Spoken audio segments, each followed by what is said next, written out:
I like the thought of homesteading, but then, I'm sitting down in front of that cow and I'm like, you know, Do it yourself. I'm just gonna run to Walmart real quick, grab a gallon of milk.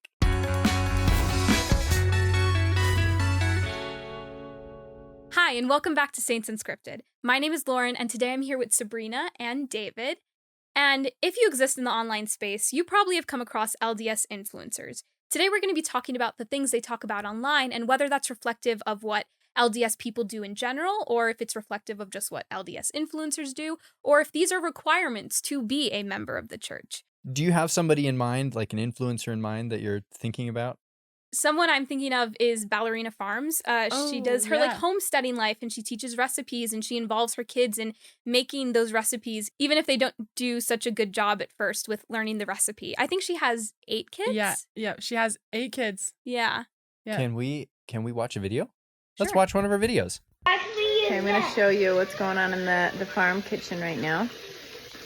First off, we got sleeping floor Joe. Let me turn the camera around. Cut it with this.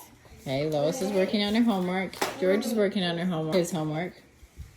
Henry and Daniel are sorting through eggs. Mommy, I need help with my homework. You need help with your homework? Mommy, I did this. This is a speckled egg. Speckled egg. I like this cream color egg. That's cute. We got fresh eggs galore.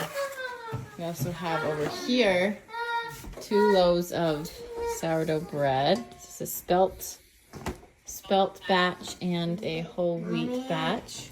Woo! Mommy. And it's snowing outside. It's kind of a green there. I love the mommy. Yeah. in the background. and almost So all of her relatable. videos inside her house, there's always children talking to her in the background. So as far as like how Latter-day Saints are portrayed here, I think we can confirm that it's definitely true that pretty much every Latter-day Saint family has a 5-gallon bucket of chicken eggs. Do they just really? somewhere around their house. I didn't know that. I Yep. know. Wait, are you being sarcastic? I'm being sarcastic. Yeah. I'm sorry. We've never had our own chickens. Kind of sad. I'd love I think it'd to. be fun, yeah. I saw that bucket and I was like, need to get me some chickens. I like that account. I like the Ballerina Farm Yeah. account. I'm not like there are a lot of videos where it's like doing the makeup thing, and I think she's a pageant Mm-hmm. lady. Yes, yeah. Yeah. Miss America. Miss American. Miss World too, something like that. That doesn't particularly resonate with me, but if it makes her happy and she's passionate about it, great. Like, that's awesome. Yeah. But I love the kind of normal, like, we're all about normal and natural ways of sharing the gospel and talking about our faith, and like seems normal and natural to me, and Yeah. I like it. In that video, what I see is a couple of things. I see they're like, they're working through the eggs, they're making sourdough bread, they're working on their homework, they're spending time with each other, but also like doing their own projects. And I think hard work is definitely something that we teach and try to live within our homes in the gospel. Well, that's a big thing. Her kids are involved in the chores and in the cooking and basically the quote-unquote adulting, you could call it.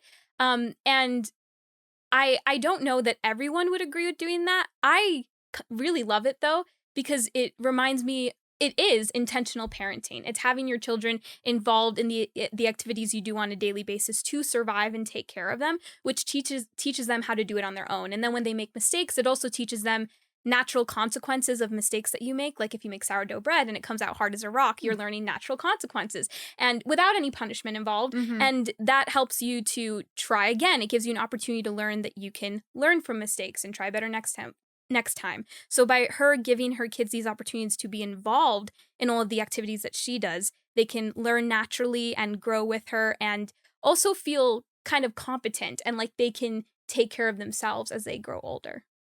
Yeah. So they have a ton of kids, like 8, right? Mm-hmm. And who knows? I mean, who knows if they're slowing down or not? Like, there could be many more to come. Is that? I think people could see that and think, okay, Latter-day Saints, Mormons, they just have as many kids as they possibly can. Is that an accurate representation of our faith, do you think? I've definitely met people who come from big families and want big families, but then I've also met people in the LDS church who want 2 to 3 kids and they're going to be happy with that and that's what they want. And then I meet people who are like Ballerina Farms, where they say that they want as many kids as the Lord inspires them to have, which I also think is a valid point. So I wouldn't say that maybe back then, like in ye olden times, having a lot of kids was part The of LDS. 90s. Okay, having a lot of kids might have been part of LDS culture back then, but I don't think it's as prominent today. Yeah, I agree. I feel like that has been kind of a stereotype. I think there's been some truth to it because I think Yeah. leaders, in the past, I'm thinking 5 to 6 decades ago and beyond, were more actively encouraging people to have kids. Right. Yeah. But I feel like that kind of image of the huge Mormon family, huge Latter-day Saint family, I feel like that's died down.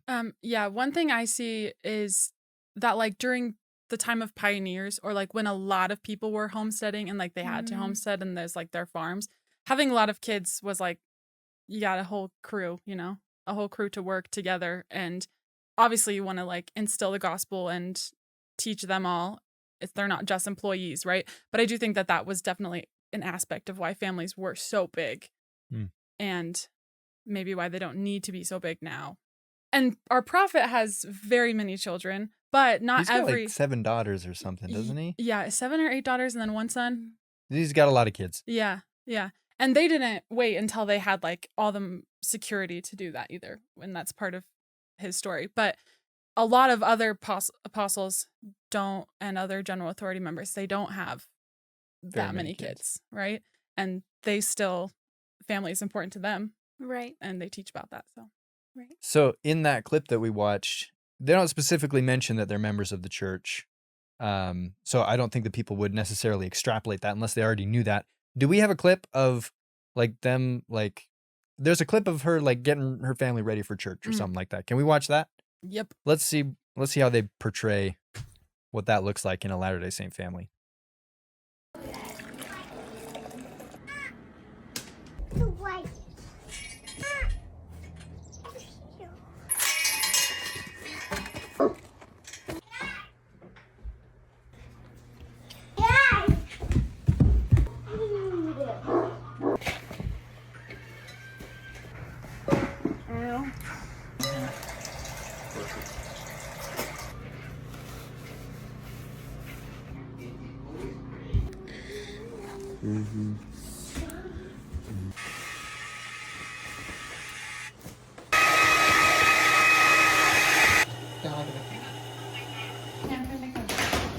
Come here, let's come on my side.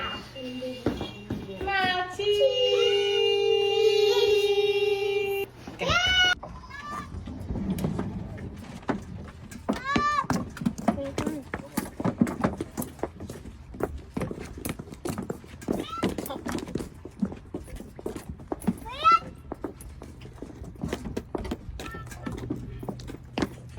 Church was spotted.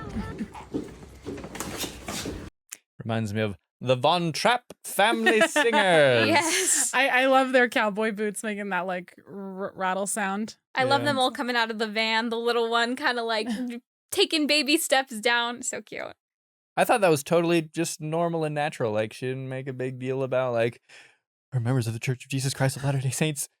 Let me tell you about the Book of Mormon. Like, and Yeah. there's nothing wrong with that. Like No. I do that, maybe not with that much intensity or anxiety. But there are people who actively promote their faith, but I also love this approach where it's Mhm. just we're going to church today. We're just living our life. Yeah. This is how we do it. They're just like, you know us, you love us. We go to church on Sundays. Well, her page is very much lifestyle, and a part of her lifestyle is being a member of the church. So it just makes sense that she would be like, here's our morning routine before going to church on Sunday. Very Mhm. normal and natural. A lot of work though. I gotta know what time they wake up Oh because yeah. she does all of their hair, and they look all nice for Sunday, and that's a lot of kids. And it looks like they drink the leftover top ramen broth in the morning. Is that what that was? Oh, That she poured was right it? at the beginning? No, I'm sure it wasn't, but it kind of looked like But that. they had to go milk the cows. They supposed to do their jobs in the morning Yeah. too, so they probably wake up real early. I'm sure they were drinking something much healthier than top ramen broth. It might be But, some broth of some sort. Yeah. It very well may be. Fresh So, bone broth. well, that leads to the question, like, what about like the homesteading lifestyle as Latter-day Saints? Is that something that a lot of Latter-day Saints do, or is that like unique to her family? So I don't think it's the things that a lot of LDS people do, again, nowadays. But again, in the ye olden days, maybe it was more promoted. I do know in like the 2000s, or at least I've heard, I could be wrong, that President Hinckley was talking a lot about, it's good to start a food storage or maybe be more self-sufficient because for all you know, a natural disaster could come or anything could come that could prevent you from going to the grocery store. So I know a lot of LDS people of the older generation, meaning like my parents' age, who have food storages and like believe in food prep and all of that, which I don't think is necessarily a bad thing, whether you think a natural disaster is going to come in the next few years or not. Having a food supply seems like always a good idea. Doing the homesteading lifestyle takes it to another level though, because I mean, how many times do they actually have to go to the grocery store? I've seen her make her own cheese using cheesecloths. I've seen her, they have their raw milk to make yogurt. I don't know how much they actually have to go to a store. And they are the store because they ship out meat and other products. So I don't think it's a big thing in LDS culture, nor is it like required to be a member of the church.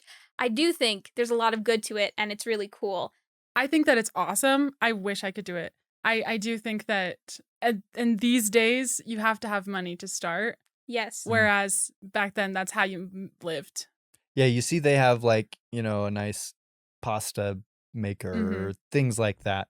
But yeah, I would love to just the skill set of being able to do that, I think would be really valuable. And the non-toxic lifestyle that like everything that we eat and consume is toxic now. I mean, this is getting off topic, but I am jealous.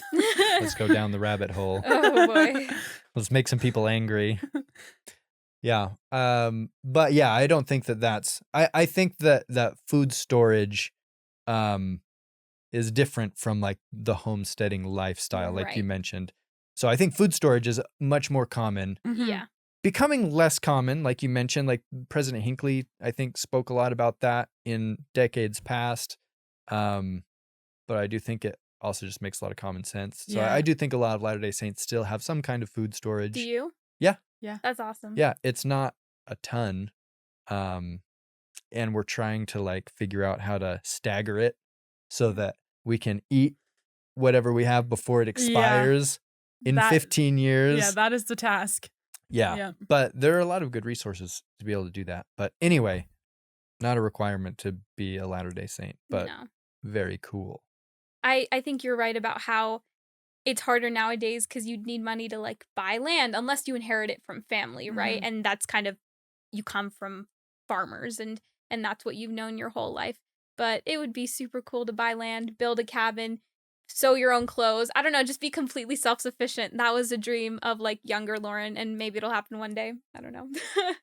It also looked like, so based on kind of like some of the different videos on that account, there are a lot of like pioneer style clothes. Yeah, I was Yes. gonna ask about that. But there's wonder- also a lot of modern clothes as Mhm. well. Like they go to like a premiere or like an event or something, and they're in just like, normal fancy clothes. Yeah. But then in the next video, their kids are in like, I don't even know what you call pioneer style yeah. clothes. So is that something the Latter-day Saints do?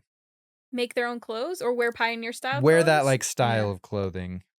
No, although again, that would be so comfortable. I mean, Apparently, I feel want to like- be a pioneer. I feel like pioneer dresses specifically for women had to work. They had to contribute. So I feel like they were made with that in mind, but they still looked cute, Mhm. So it was made in mind for women being able to do the labor that they needed to do while also wearing something that was complementary of the fashion of the time. Yeah, but no. Typically, I think that members of our faith are going to be wearing modest versions of normal clothes.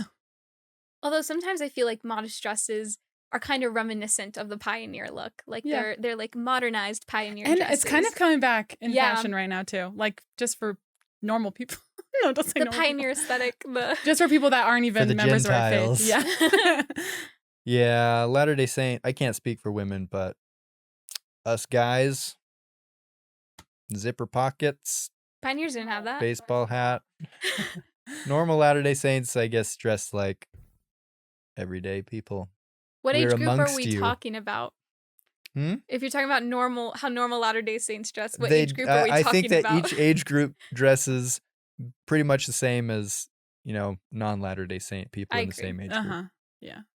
So it sounds like we're kind of all on the same page in that, like, we think like the homesteading stuff seems pretty cool. It would obviously be a lot of work and Mhm. whatnot, but like we kind of all like it.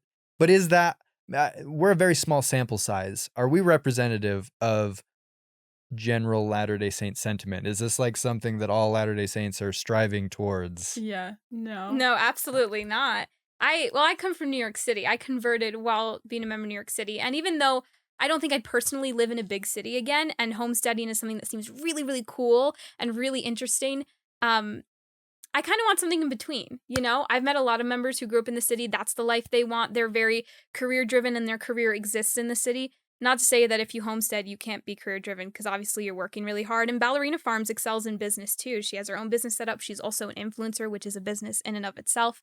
But I don't think I'd ever kind of drop everything in my current life to create homesteading, because I realize the amount of work it would take and how much of it is starting from scratch. And there are other things that I want that wouldn't apply to that lifestyle for myself. And I feel like I've heard that expressed from a lot of other LDS Yeah. members. I think one thing for me is remembering that when we see influencers, they're going to be showing you like their highlight Right. reel, right? And even though we still see, like for her example, we still see her working hard and her family working hard, it's not going to be showing everything. And I think that for me, this lifestyle is like admirable, because you know that they work super hard and then they do these things that sometimes I wish I could have, but also maybe isn't realistic for me in my life, and maybe not for a lot of other people either. Mhm. Yeah, I think that maybe I like the thought of it. Yeah. Like to think, yeah, like kind of how like every guy thinks like, yeah, I'd be a pretty good Batman, But then like you go out and you try to fight crime and you get your teeth knocked out, Oh, So I think yeah. I like the thought of homesteading, but then, The execution is the like, execution, I'm sitting down in front of that cow and I'm like, you know, Do it yourself. I'm just gonna run to Walmart real quick, grab a gallon of milk. Yeah, I think there are a lot of Latter-day Saints that are just like, not for me, which is totally fine. right. I do appreciate Ballerina Farms coming on and sharing her life, being open about her faith, and just, even though her videos are like aesthetically pleasing, the sounds are nice, she is kind of real about the reality of homesteading, that it is a lot of work and it isn't just magically done. It's not all about wearing pretty dresses and being out on pretty land. She's very real about it, and I do admire that. Yeah. I think that I guess we can just give like a little nod to all those influencers out there who, whether their page that they share is specifically about sharing their faith, that's awesome. But also if you just share your life and your faith is in there because it's part of your life, I think that's really cool too. So thank you for doing that. As always, if you guys have any questions or comments, let us know down below, and check out this video next. We'll see you next time.